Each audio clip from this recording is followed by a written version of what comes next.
Dëshiroj të flas për krahasimin me të tjerët si burim lodhje. Shpesh, ose mund të them që gjatë gjithë jetës, që kur mbaj mend se kemi qenë fëmijë, na krahasonin me të tjerët. Dhe kjo vazhdon si histori gjatë gjithë jetës.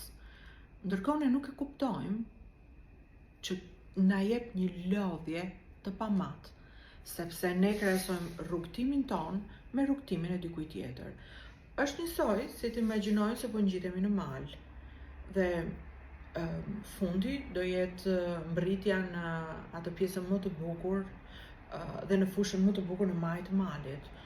Por secili nga ne ka ritmin e vet.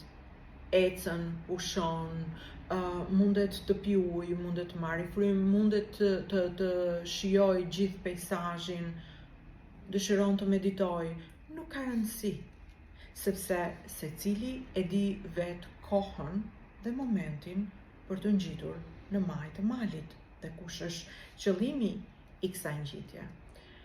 Prandaj, do dëshiroja prej teje që te momentin e parë kur shikon një postim, kur dëgjon dikë tjetër, kur je përballë dhe fillon mendon të krahasimin, ulu, qetësohu për një moment dhe pyete veten, çfarë dua unë nga ky krahasim?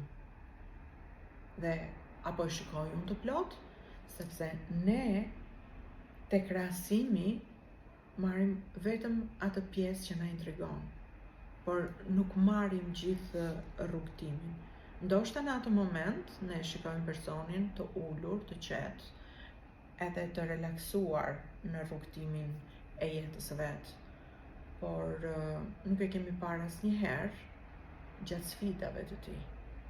Kështu që krahasimi do t'japi vetëm lodhje.